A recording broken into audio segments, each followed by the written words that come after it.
El día de hoy llevaremos a cabo un debate con mi compañero Sergio Sosa en torno al principio de la participación activa, el cual está incluido dentro de los principios de la planificación deportiva.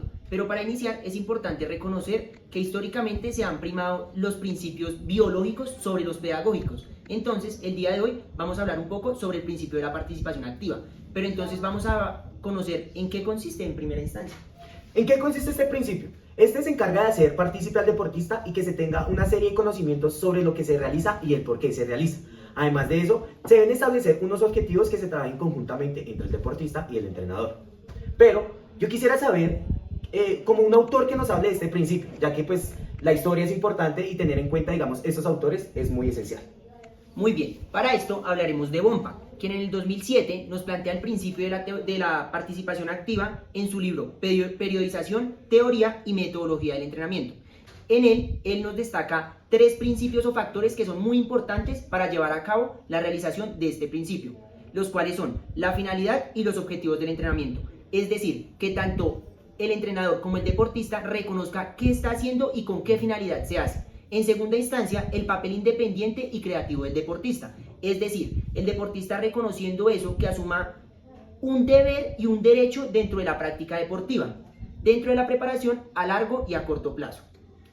Y por último está pues tener en cuenta los deberes del deportista durante las fases de preparación que pues se llevan a cabo. Además de eso, tengo en cuenta que dentro de esos 3 factores existen como unos ítems, como otros factores, por decirlo así, que es el qué, el cómo, el para qué y el por qué. Yo quisiera que tú me explicaras eso. Sí, muy bien. Entonces iniciamos con el qué. El qué nos hace alusión a las tareas que vamos a realizar. Entonces, dentro de esa participación activa es importante que tanto el entrenador como el deportista conozca qué tareas estamos realizando. Y esto nos da pie al por qué. Entonces, la importancia o el sentido que le damos a dicho ejercicio para complementar nuestros objetivos.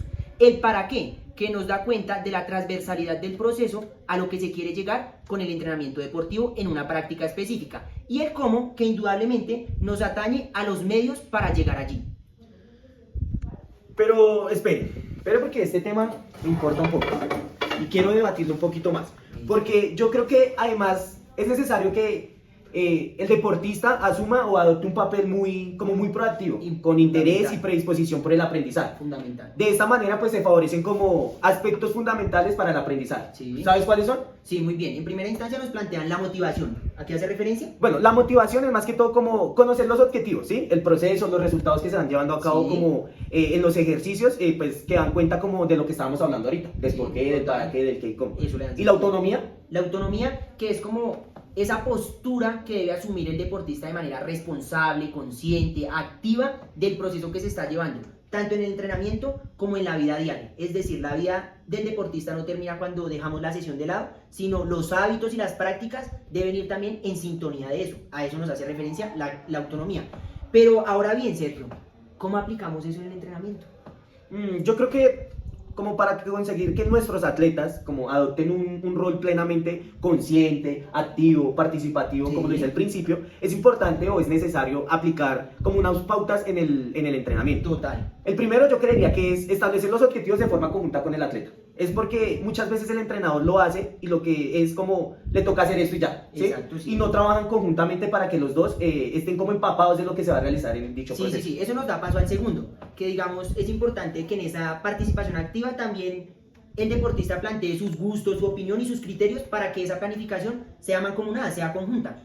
¿Cuál sería el tercero? Bueno, también es importante que en cada entrenamiento pues expliquen los objetivos, como lo mencionaba Claro. anteriormente, y las tareas que se van a realizar como para conseguir dichos objetivos. Sí, bien, bien. También nos da cuenta, digamos, esa autonomía, que las personas sean independientes, es decir, que el deportista no se limite o tenga que estar reglado siempre por el entrenador, que sea también independiente, que pueda realizar prácticas sin supervisión. Eso me parece muy importante este principio. Y yo creo que lo que tú dices es fundamental porque muchas veces se deben realizar como evaluaciones, test periódicos o valoraciones teniendo en cuenta el proceso que se ha llevado, como para que el atleta sea consciente de sus puntos fuertes y débiles dentro del proceso que se está llevando a cabo. Sí, total. ¿Sí? Total. Y finalmente pues como adaptar la complejidad de las explicaciones en tanto a lo que el lenguaje de comprensión que el entrenador le hace saber a su deportista. Sí, muy bien. Y a modo de reflexión, es importante recalcar que muchas veces lo que hemos venido tratando en este debate, los entrenadores asumen como una postura totalitaria sobre el entrenamiento y sobre el deportista. Entonces, a modo de reflexión, sí es importante como trabajar de manera mancomunada,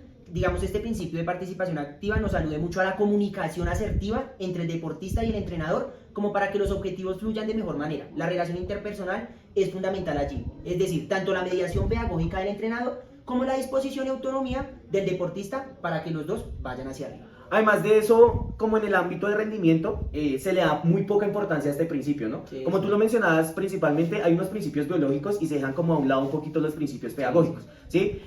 Pues este principio es importante tenerlo en cuenta, ya que los deportistas necesitan tener un buen conocimiento de su cuerpo y los estilos de vida que se llevan a cabo. ¿Por qué? Porque la participación de los deportistas, que sea activa y consciente, es importante para que esos procesos o esos objetivos se puedan cumplir y que como que ese deporte no solo sea de rendimiento, sino más bien un deporte de base y un deporte escolar. Sí, muy bien. Ahora bien, pues hagamos una pequeña ejemplificación acerca de los criterios, de los principios que nos planteaban, como para aterrizar un poquito esto. A la Entonces, realidad. Listo. hablemoslo fácil, desde el qué. Entonces, el qué va a ser la ejecución del entrenamiento.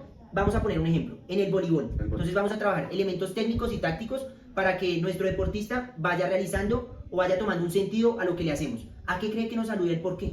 El porqué yo creo que es dentro de cada proceso de enseñanza-aprendizaje del entrenamiento deportivo. Sí. Es importante reconocer los elementos individuales y colectivos que se trabajan durante las situaciones de juego en este aspecto pues, de los elementos técnicos y tácticos. Sí. Ya que por medio de la práctica y siendo este un principio pedagógico es importante tener en cuenta la mediación pedagógica, Sí. ya que pues es fundamental que se pueda desarrollar conjuntamente. Sí, no, y vea que este nos da pie para qué, digamos, es como darle la continuidad al proceso transversal y progresivo en torno al objetivo, o sea, total, ese tiene que ser, digamos, la respuesta del para qué. Y el cómo, pues las metodologías que utilizamos, es decir, descubrimiento guiado, mando directo, asignación de tareas, los distintos medios y elementos que utilizamos como elementos didácticos para trabajar eso dentro de la ejecución del entrenamiento deportivo. Y eso como para que esté guiado no solo por el entrenador, sino por los dos y que pues permitan la estimulación de lo que se va a realizar en este pues, aspectos como técnicos y tácticos, pues para el acercamiento como el deporte del voleibol.